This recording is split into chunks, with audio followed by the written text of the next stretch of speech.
শায়েখ আব্দুল নূর মাদানী হাফিজাহুল্লাহ, আপনার কাছে একটু প্রশ্ন আকারে রেখে যেতে চাই। সেটা হচ্ছে, বাংলাদেশে এত মুসলিম, আমরা বলি যে 92% মুসলিম, তো এই মুসলমানের মধ্যে শরিয়া আইনের পক্ষে আমরা জনমত তৈরি করতে আসলে পারছি না কেন? ইসলামী শরিয়ার কথা শুনলেই যে ভয়ঙ্কর কিছু বিষয় ওগুলোকে আমাদের ব্রেনে করা হয়। এই চুরি করলে হাত কাটা হবে, তাহলে তো সিংহভাগ মানুষের হাত কাটা পড়ে যাবে, তাহলে ব্যবচার করলে যেতে তো হয়, তাহলে তো অনেককে মেরে ফেলতে হবে। এই যে প্রথম দিকেই একটা বড় ধরনের ধাক্কা সমাজকে দিয়ে দাও। আমি এখানে বলতে চাই ইসলামী শরিয়া সকল আইনকে আল্লাহ রাব্বুল আলামিন তার নিজ হাতে নিয়েছে। বিষয়টি কিন্তু তাম সিংহভাগ, আবারও বলি সিংহভাগ, বেশিরভাগ আইনই ইসলামী খলিফা এবং মুস্তাহিদদের হাতেই ছেড়ে দেওয়া আছে। হাতে গোনা মাত্র, আমি যদি আবারও বলি, হাতে গোনা মাত্র 7টি বিধান, 7টি হুদুদ, যেটাকে আমরা এই 7টি শুধু আল্লাহ রাব্বুল আলামিন তার পক্ষ থেকে সুনির্দিষ্টভাবে ঘোষণা করেছে।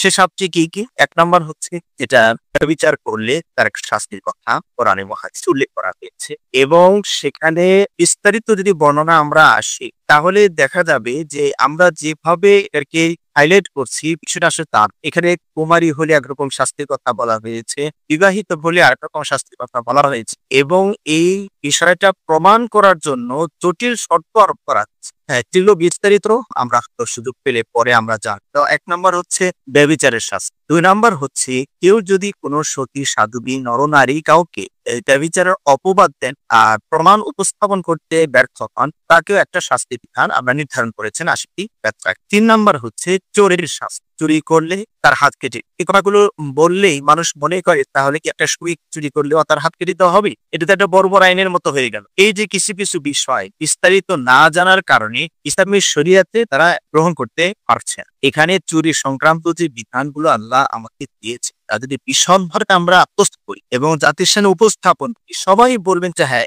এর উপরে আর কোনো আইন পায়। এটা কারণ আমি আগে প্রথমে সংক্ষেপে পরিমাণ সংখ্যা লোক বলে দিচ্ছি। 3 নম্বর হচ্ছে ডাকাত। ডাকাতি করলে তার একটা শাস্তি আল্লাহ রাব্বুল আলামিন কোরআনে উল্লেখ করেছেন, বিপরীতে তার হাত পা কেটে দেওয়া। এরপর আসছে মদ পানকারীর শাস্তি। এরপর আছে ধর্মত্যাগ। ইসলাম ধর্ম গ্রহণ করার পরে, গ্রহণ করার পরে কেউ যদি এটাকে ত্যাগ করে, তারপরে তার একটা শাস্তি নির্ধারণ আছে। 4 নাম্বার হচ্ছে ইসলামী খালি, ইসলামের শাসকের বিরুদ্ধে যদি কেউ অন্যায়ভাবে অস্ত্র ধারণ করে, যেটাকে খারিজি আমরা কি, তাহলে তার একটা শাস্তি নির্ধারণ আছে। এই মাত্র 7টি, হ্যাঁ 7, যেগুলোকে ভাবে বিভিন্নভাবে উল্লেখ করা হচ্ছে।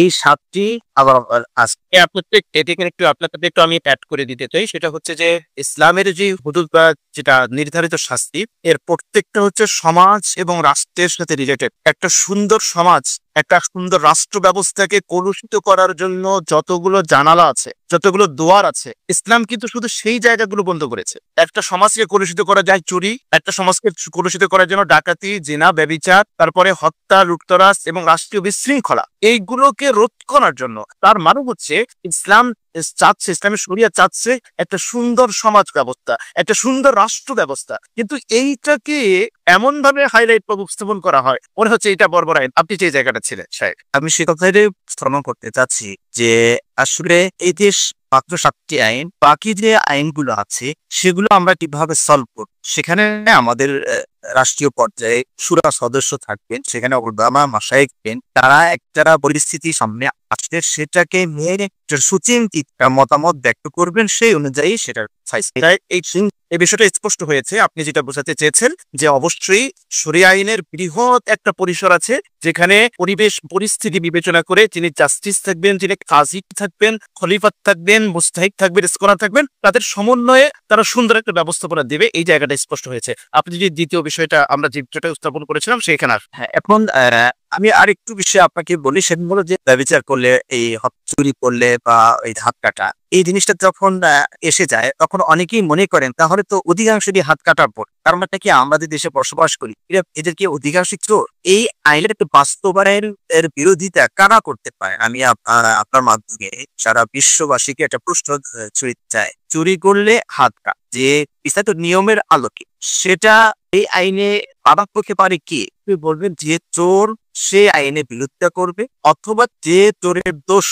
অথবা চোর বা যেদেরকে সমর্থন করে, এটা ছাড়া কোনো মানুষ এই আইনে বিরোধিতা করতে পারে। আর একটা হাত যখন কাটা হবে এবং তার প্রসাদ সকল চোর এখানে সাবধান হবে, যার কারণে ওই যেটা আমরা মনে করছি যে তাকে অনেকেরই হাত কাটা পড়বে, সেটাকে আসলে পাশাপাশি যে বিষয়টা আপনি বলেছেন, দুইটা উদাহরণ দিতে পারি না। সৌদি আরবে চুরি করলে হাত কাটার আইন আছে, আমরা কিন্তু দেখি না যে সৌদি আরবে মানে হাত কাটা গেছে। আফগানিস্তানে পুরানের আইন চলছে, সেখানেও আমরা দেখি না কিন্তু যে অধিকাংশ মানুষের হাত কাটা গিয়েছে। তার মানে হচ্ছে শরিয়া আইনের উদ্দেশ্য এটা নয় যে সব মানুষকে ধরে ধরে হাত কেটে দেবে।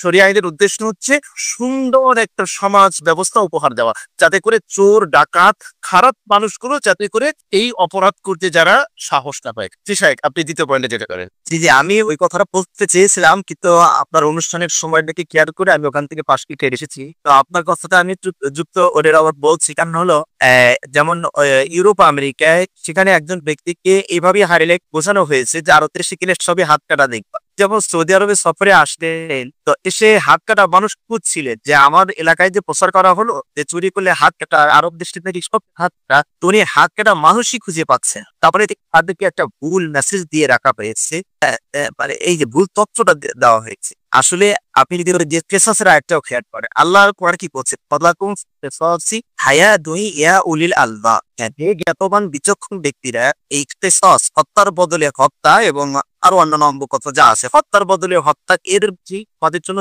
জীবন রয়েছে। আর একটা দেখুন, বাস্তবতার বিরোধী মনে হবে, তো যারা প্রথমে একটা শুনবে মনে হবে যেন কেসাসে তো হত্যার বদলে হত্যা, একজনকে মারার পরে আর একজনকে আমরা মেরে ফেললাম, দুইজনকে আমরা বিদায় দিলাম, এরপরে আমরা আল্লাহ মাঝে নাকি জীবন আছে, তো চোখের সামনে দুইজন চলে গেল, তারপরে এখানে জীবন আছে কথার অর্থটা একজনের বদলে আরেকজন যে হত্যা হলো, এর পরে যে জীবনগুলো থাকবে সেটা হবে সংরক্ষিত জীবন। এখানে কেউ হাত দিতে যাবে না, কারণ একটা মেসেজ জাতি পেয়ে গেল যে এইভাবে হত্যা করলে তাকে এভাবে হত্যা করা হয়, কাজে আমির আর ভাই এর ভিতরে নেয়। তো দেখা যাবে যে এই একটা দুটা বিচার কার্য পরিচালনা করার মাধ্যমে টোটাল জাতি এখানে নিরাপদে রয়ে। এটাকেই আল্লাহ রাব্বুল আলামিন কেসাসের মাঝে জীবন এই কথাটি উল্লেখ। আপনাকে ধন্যবাদ। একটু সংক্ষেপে আপনি দ্বিতীয় বিষয়টা টাচ দিয়ে দেন, আমরা তৃতীয় পর্যায়ে আবার আসবো আপনার কাছে। আপনার প্রশ্ন যেটা ছিল যে বাংলাদেশে প্রায় 90% আমরা মুসলিম, তো এই মুসলিমদের মাঝে এই অনুভূতিটা কেন নাই যে শরিয়া আইন আমাদের প্রয়োজন, শরিয়া আইন আসলে আমাদের সবার জন্য কল্যাণ করবে, এই মানে অনুভূতিটা মানুষ মুসলিম নাই। এটা মোটামুটি আপনি উল্লেখযোগ্য। তবে আমি যেটা মনে করি, আমরা যারা ইমাম ও খতিবের দায়িত্ব পাচ্ছি, প্রত্যেকটা পাড়ায় এবং মহল্লায় আমাদের কিন্তু আমরা একটা বড় ধরনের মানে প্রচার মাধ্যমের একটা মালিক বলা যায়, আমরা হচ্ছে কিনা বা আমরা আলোচনায় কি মেম্বার থেকে সরিয়ে দিয়েছি কিনা, এই বিষয়টা আমাদের খেয়াল উচিত। হ্যাঁ, হয়তো বা মাঝে মাঝে আমাদের উপরে যারা থাকেন, বাকি কোরআন এবং হাদিসের আলোচনাগুলো যদি আমরা ওইভাবে জাতির সামনে তুলি, আজকে দেখুন বাংলাদেশে কতগুলো এই প্রতি শুক্রবারে যে পরিমাণ মানুষ স্বতঃস্ফূর্ত আমাদের সামনে উপস্থিত হয় কোরআন শোনার কথা শোনার জন্য, এরকম একটা আয়োজন যদি অমুসলিমরা করার চেষ্টা করে, তাদের অঢিল পরিমাণ অর্থ এখানে খরচ করতে হবে, কিন্তু আমরা কিন্তু সহজেই একটা বিশাল সংখ্যক জনগণকে আমাদের সামনে স্বতঃস্ফূর্ত পেয়ে যায়। এই মেম্বার গুলোকে যদি আমরা আমাদের এই বিষয়টাকে বোঝাতে সক্ষম না হই, তাহলে এই জাতি কখনোই জাগ্রত হবে। এটা হালাকার মাধ্যমে হবে, খুতবার মাধ্যমে হবে, সেমিনারের মাধ্যমে হবে, আপনাদের মতে যে ধরনের লাইভ অনুষ্ঠানের মাধ্যমে হবে, এক কথায় সামগ্রিক ভাবে এটার প্রচারণা তুলে ধরতে। তাহলে আশা করা যায় আমাদের ভিতরে যে চেতনাটা আছে ওটা, এবং জাতিকে এটা বুঝতে হবে যে আমরা এখন কতটুকু বর্বর, কতটুকু অসভ্য। জাহিলি যুগের মানুষের চেয়েও কি আমরা বর্বর? জাহিলি যুগের মানুষের চেয়েও কি আমরা অসভ্য? তারা যদি এই কোরআনের বিধানে করে, সেই বর্বর মানুষগুলো যদি সেই অসভ্য মানুষ সভ্যে পরিণত, যাদের হত্যা বদলে হত্যা, যাদের নারী বা গাড়ি নেশা এটাই ছিল চিরাচরিত, যাদের অভ্যাস, সেই জাতি যদি দুনিয়া থেকে সুসভ্য জাতিতে পরিণত হয়ে জান্নাতের সার্টিফিকেট অর্জন করতে পারে, তো আমার কাছে মনে হয়েছে আমাদের মা ফতির যারা কিছু যাদের উপর থেকে চাপ নেয়, যদিও দেখবে না আমাদের মেম্বার গুলো বেশিরভাগই কিস্সা কাহিনীর ভিতরে আমরা পড়ে আছি। হ্যাঁ, অমুকের টমকের একটা এই বলে আমরা চলছে। আমি কিস্সার বিরোধিতা করছি না, একটা একটা বিশুদ্ধ কিস্সা বলবে, সেক্ষেত্রে শিক্ষণিক বিষয়গুলো বের করবেন, এতে কোনো আপত্তি নাই। কিন্তু উদ্ভট, যেটা কোনো অস্তিত্ব নাই, এরকম কিস্সা কাহিনী দিয়ে আমরা জাতিকে খোকা দিচ্ছি। তা আমার মনে হয়েছে যে আমরা যদি এখানে সবাই সফল খতিব সাহেব এই বিষয়টা একটু ভালো করে পড়াশোনা করি এবং প্রত্যেকটা পয়েন্ট নিয়ে জাতির সামনে আমরা তুলে ধরার চেষ্টা করি, চুরির বিধানটা আদ্য প্রান্ত যদি আমরা তাদের সাথে তুলে ধরি, এইভাবে যতগুলো বিধান আছে, তাহলে দেখবেন আমাদের এই জাতি এইটাকে স্বতঃস্ফূর্ত গ্রহণ করা। পাশাপাশি রাজনৈতিক পরিস্থিতি তো এখানে বিরাজমান আছেই, প্রতিকূল পরিবেশও আছে। তো তারপরও সিংহভাগ মানুষ যদি তাদের মুখে এই দাবি আসে যে আমরা ইসলামের শরিয়া চাই, তাহলে আশা করি আমাদের দেশের সরকারও সেটা প্রাপ্ত হবে এই শরিয়ার বাস্তবায়ন।